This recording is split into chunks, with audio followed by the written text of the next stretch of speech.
السلام علیکم ناظرین، میں تسکین فاطمہ آج پھر سے آپ کے سامنے حاضر ہوں۔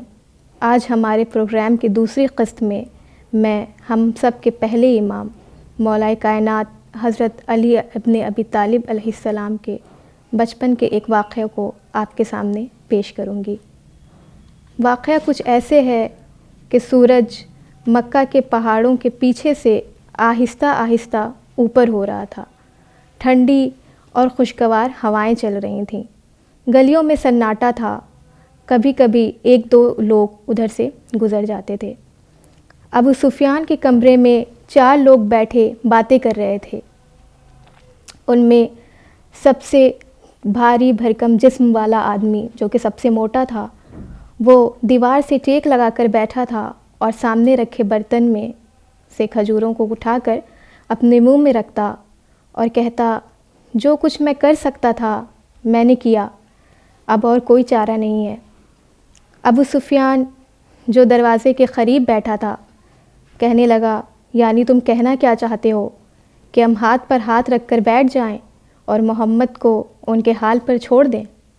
اتنے میں ایک بڑی آنکھوں والا دبلا پتلا آدمی غصے سے بولا، تو ہم کر بھی کیا سکتے ہیں؟ ہم نے محمد کو پاگل ثابت کرنے کی کوشش کی، لیکن لوگ پھر بھی ان کے قریب ہو گئے۔ ہم نے ان کے ساتھیوں کو ستایا، لیکن پھر بھی لوگ ان سے اور بھی زیادہ قریب ہو گئے۔ اتنے میں ایک شخص نے اس کی باتوں کو کاٹتے ہوئے کہا کہ اگر ہم ایسے ہی خاموش رہے تو ایک دن ہمیں مکے سے نکال دیا جائے گا۔ یہ کہہ کر وہ زور زور سے ہنسنے لگا اور اس کے سب ساتھی اسے غصے سے دیکھنے لگے۔ پھر سب خاموش ہو گئے اور کھڑکی کے باہر جھانکنے لگے۔ کھڑکی کے باہر کچھ بچے کھیل رہے تھے اور شور مچا رہے تھے، اور وہ کھجور کے درخت کے ارد گرد جمع ہو جاتے اور کبھی پتھر سے اور ڈھیلے سے کھجور توڑتے۔ وہ ایک ڈھیلا لیتے اور پتھر لیتے، کھجور کی طرف اچھالتے، کھجور نیچے گرتی اور پھر وہ کھجوروں کو اکٹھا کر لیتے۔ ابو سفیان کھڑکی سے باہر جھانکتے ہوئے اخنس سے بولا کہ اخنس، تم خاموش کیوں ہو؟ کچھ بولتے کیوں نہیں؟ اخنس نے اپنے دوستوں کی طرف گردن گھمائی اور بولا، میرے پاس ایک ترکیب ہے۔ اس کے دوستوں نے تعجب سے پوچھا کہ کیا ترکیب ہے؟ تو اس نے کہا کہ میں بچوں کو پیغمبر کے پیچھے لگا دوں گا۔ تو موٹا آدمی جو تھا اس نے اخنس سے بولا، تم کیا کہنا چاہتے ہو؟ میں نہیں سمجھا۔ تو اخنس نے اس سے کہا کہ میں بچوں کو سکھاؤں گا کہ وہ محمد کو پریشان کریں، انہیں برا بھلا کہیں، ان پہ پتھر برسائیں۔ یہ سن کر ابو سفیان خوش ہو گیا، خوشی کے مارے تالی بجانے لگا اور کہنے لگا، واہ، کتنی اچھی ترکیب ہے۔ رسول اکرم غار حرا سے مکہ تشریف لائے، اور جب وہ تشریف لا رہے تھے تو بازار میں کافی بھیڑ تھی۔ لوگ اپنے اپنے گھر کے سامان لینے میں مشغول تھے۔ جب لوگ رسول اکرم کو دیکھتے تو کچھ ان کے سامنے آتے اور انہیں سلام کرتے، اور کچھ انہیں دیکھ کر منہ بنا کر چلے جاتے۔ رسول اکرم بازار سے گزر کر گلی میں داخل ہوئے۔ بچے کھیل رہے تھے۔ جب بچوں کی نگاہ رسول اکرم پر پڑی تو بچے ان کے پیچھے بھاگنے لگے، انہیں برا بھلا کہنے لگے۔ رسول اکرم کچھ نہ بولے، بچوں کو دیکھا، مسکرائے اور مسکرا کر آگے بڑھ گئے۔ ان میں کچھ بچے شرمندہ بھی ہوئے کہ ہم نے رسول کو برا بھلا کہا، لیکن پھر بھی رسول ہمیں دیکھ کر مسکرا رہے ہیں۔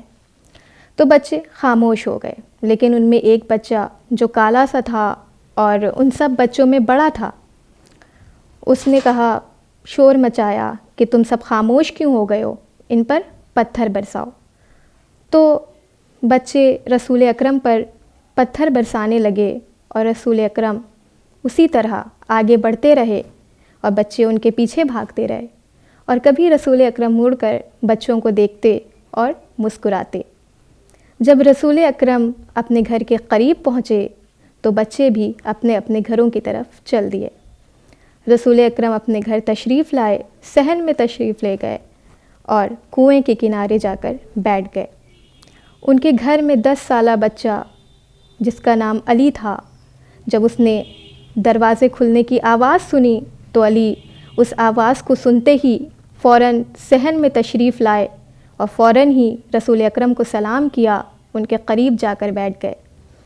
رسول اکرم نے سلام کا جواب دیا، ان کو دیکھ کر مسکرائے اور پھر کنویں کے کنارے رکھے برتن میں سے پانی کو نکالا اور اپنے چہرے پر ڈالا۔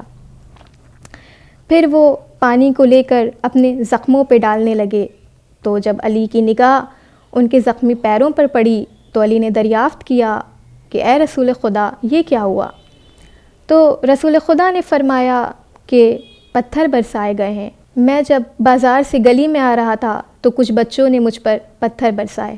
پھر علی نے ان کے ہاتھوں سے وہ برتن لیا جس میں پانی تھا اور رسول اکرم کے زخموں پر ڈالنے لگے اور ان کے زخم کو صاف کیا۔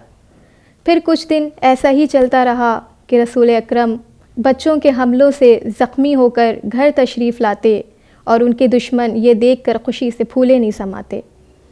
ایک دن جب رسول خدا گھر کے باہر جا رہے تھے تو مولا کائنات آپ کے پاس آئے اور فرمایا کہ آج میں بھی آپ کے ساتھ باہر چلوں گا۔ رسول اکرم نے انہیں دیکھا، مسکرائے، پھر دروازہ کھولا، پھر آپ دونوں ساتھ میں باہر چل دیے۔